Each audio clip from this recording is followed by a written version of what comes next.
Your brain is lying to you about who you are. Sounds dramatic, right? But that, my friend, is absolutely true. You see, most of us are walking around with this concept of ourselves, this self-image that we have that was built years ago from random childhood memories, old failures, somebody else's opinion. And we are still letting that version of us decide how we act today. Meanwhile, we all know those people who seem magnetic. They walk into a room before they even speak. You can feel their presence. And it's not because they're attractive or successful. It's because they, in their heart of heart, believe that they belong there. And your brain responds to that confidence, that belief, that self-image automatically. Psychologists call this your self-concept, the mental portrait of who you believe yourself to be. Carl Rogers, who is the father of humanistic psychology, he explains that your behavior will always align with the version of yourself that you believe in. So if deep down you see yourself as shy, as unlucky, as somebody who never sticks to things, your actions will keep proving that to be true.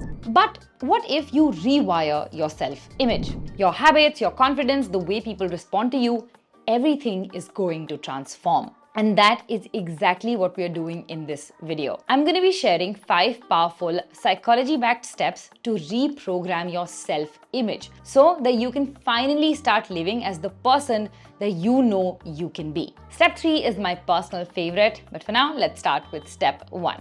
Building self-trust through tiny daily wins. Here's the thing that most people don't realize. Changing your self-image starts with building trust with yourself. It starts with self-trust. Albert Bandura, the psychologist behind the self-efficacy theory, says something powerful in this regard. Your belief in your ability grows every time you take action. We've also spoken about this in last week's video. In simple words, every time you do what you said you're going to do, your brain quietly notes that I can rely on myself. And I've spoken about this multiple times. This is why trying to overhaul your entire life in 1 week fails. Your brain does not trust you yet. So if you really want to build self-trust, and if you want to use that self-trust to build your self-image, start small. So I call these things tiny daily wins. Things like writing one single line in your journal, or taking one mindful breath, or making your bed in the morning. When I wanted to shift my identity from an unfit person to a fit person, when I wanted to change that self-concept about myself, I started really small. A 10-minute walk in the morning, a 15-minute workout video, and then eventually I built that up by going to the gym. I also posted stories after workouts to keep myself accountable, and that has turned into this habit of me working out regularly. James Clear also talks about this in Atomic Habits. Every small win is a vote for the person that you want to become. So when you are trying to change your self-image, you do not need to change everything overnight. You just need to stack your votes so that you can build self-trust. Each action that you've taken towards your goal is a micro proof that says you follow through. It shows that small, consistent actions boost your mood, your confidence and motivation far more effectively than waiting for a big change. So if you've been struggling to do this, here is how you practice this. Pick one small action, one action that is so small that it feels impossible to fail. So maybe it is writing one sentence in your journal. Pick something that is so small that you feel stupid that it is so small, right? Because when it feels stupidly small, you will have absolutely no trouble doing it. Then you are going to repeat that action daily, no matter what. So for me, when I started working out, that action was just going to my roof for 10 minutes, soaking in the sun and just walking around my roof. It was super easy. I didn't have to change my outfit. I did not have to wait for anyone. I could just go up to the roof anytime I woke up and do that 10-minute walk. And that has what has led me to working out consistently for the last 2 years. And ideally, you want to do this activity right in the morning. So right after waking up, brushing your teeth, all of that, because then it gets tracked as the first win of your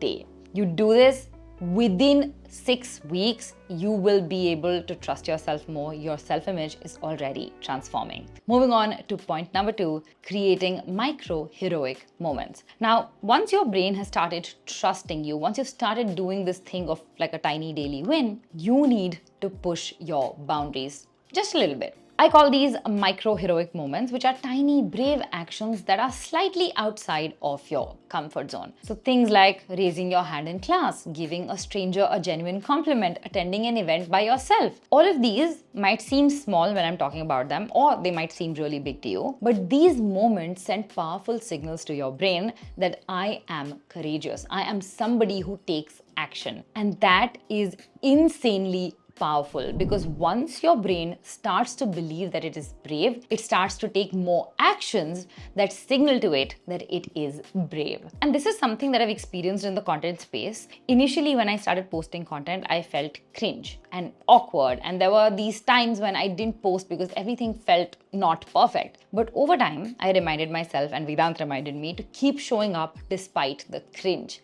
That was my tiny act of courage, my micro heroic moment every single week. And now, almost 2 years later, we are here with 500,000 of you in this community, and it wouldn't have been possible without those micro acts of showing up. This concept is based on the self-perception theory by Daryl Bem. It says that we learn who we are by watching what we do. So if your action says, I take small brave steps, your brain updates that information to your self-image to match it, saying that you are a brave person. Carol Dweck, in her book Mindset, also speaks about this. She talks about how micro-heroic actions reinforce your growth mindset. They show your brain that courage is a skill that you can develop. It also connects to exposure therapy, which is used in clinical psychology. By gradually exposing yourself to discomfort, it rewires your nervous system to stop fearing discomfort. So if you have been struggling to do this, if you've been struggling to step outside of your comfort zone and that is keeping you stuck, I want you to try this. Make a list of 5 micro brave actions that you can take this week. And if this week seems impossible, then 5 micro brave actions that you can take this month. Pick one single action every single day and remind yourself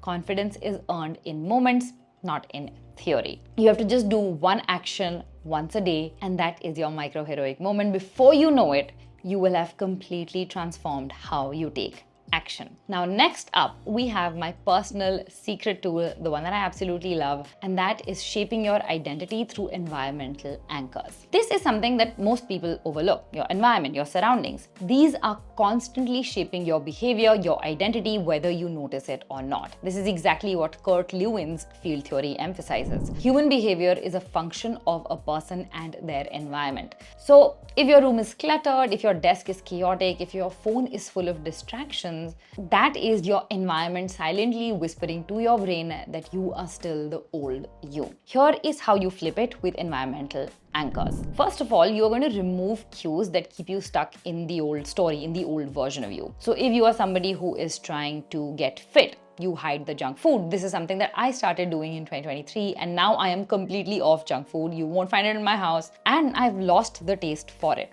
If you are somebody who gets distracted by their phone and you want to become somebody who is very focused, you start by deleting distracting apps, or you start by clearing the visible clutter in your room. Once you have removed those cues that keep you stuck in your old story, you are then going to add visual anchors for the identity that you want. So if you want to be a fit person, that means you set out your shoes the night before, you maybe buy a set of weights, you maybe have a yoga mat in your room, because that keeps signaling to your brain that I'm somebody who moves my body. If you are somebody who has a very negative self-concept of themselves, you write affirmations on your mirror, and that reminds you that you are worthy, that you are this person who is amazing. If you're somebody who wants to become a reader, you keep books around you. You maybe create a bookshelf like this, you keep them on your desk, because every time you see them, they remind you, I am somebody who likes to read. So if you read Deep Work by Cal Newport, he talks about how the environment drives focus. So if your space reflects your future self, your behavior naturally aligns without you having to force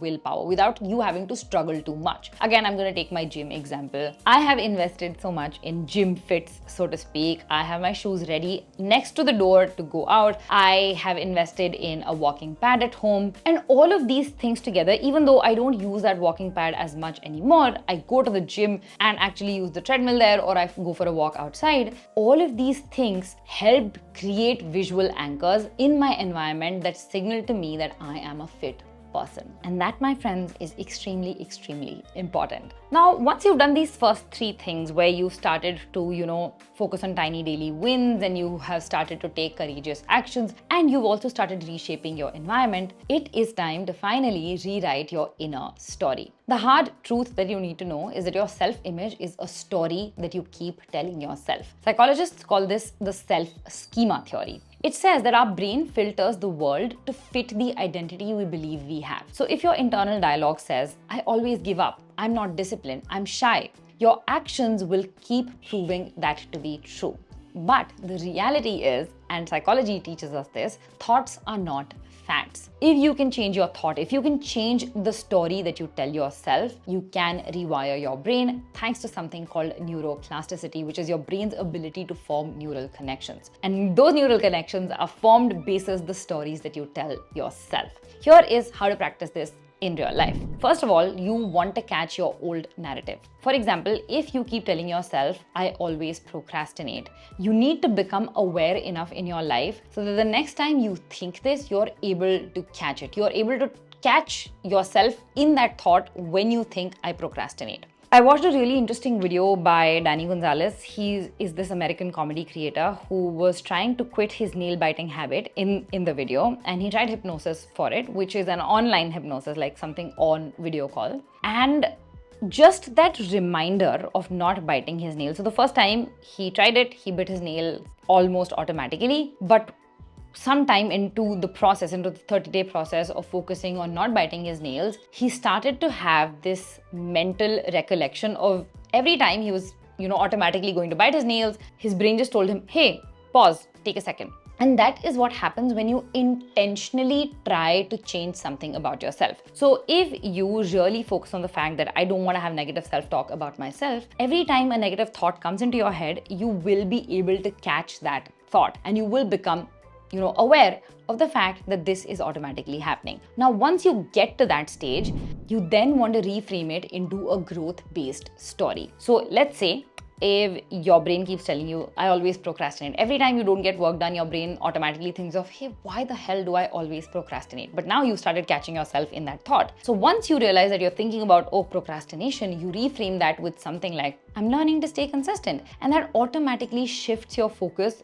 from beating yourself up about procrastination to encouraging yourself to stay consistent. And then all you need to do is keep repeating this over and over whenever that old thought comes up. Personally, I've used this to reframe my money mindset and my habits, which were extremely messed up. But by reading, by changing how I speak about money and about personal wealth, I have managed to change not just my mindset, but my behavior when it comes to handling money. And I couldn't be more grateful. So earlier, I used to have a very scarcity mindset around money, okay? Every time I had to spend money, I would feel very fearful of spending that money. I would like, oh my God, if I spend this, should I spend it or not? And it always came from this place of fear, which was just unnerving. It was very unsettling.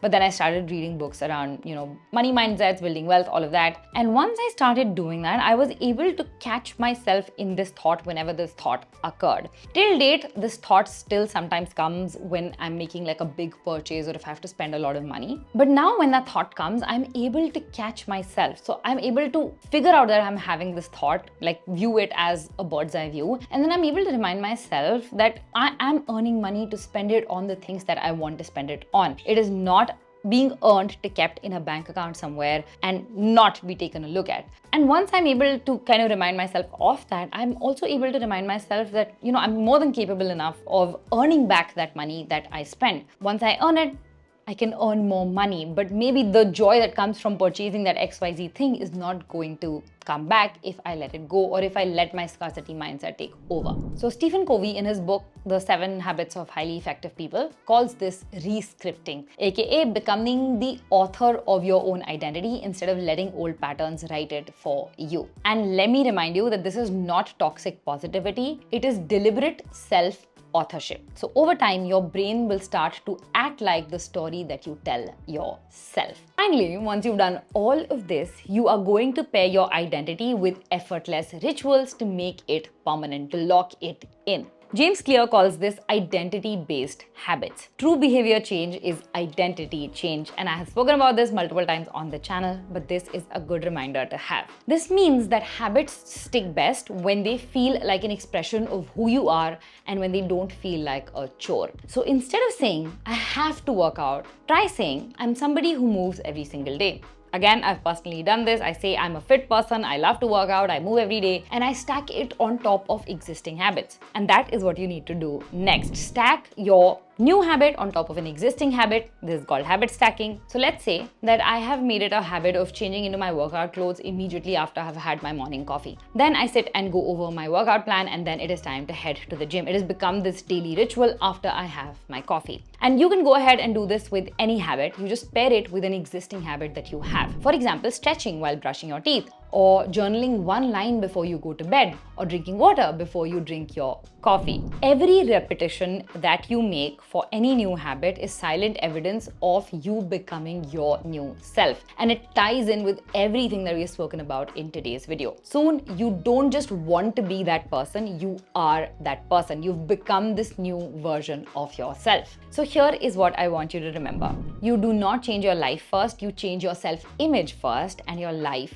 follows. Let me quickly take you through whatever we discussed today, and then I'm gonna let you go. First, you start with tiny daily wins to build self-trust in your brain so that you know you can rely on yourself. Then you create micro heroic moments that whisper to your brain, I'm braver than I thought. Every time you do this, you build courage, and when you build courage, you are able to take more risks in life. You then shape your environment to reflect the person you want to become. This helps make your habits, your new change, effortless instead of you forcing willpower. Once that change starts to feel automatic, you rewrite your old stories in your head that no longer serve you, and you replace them with the identities that you want to build.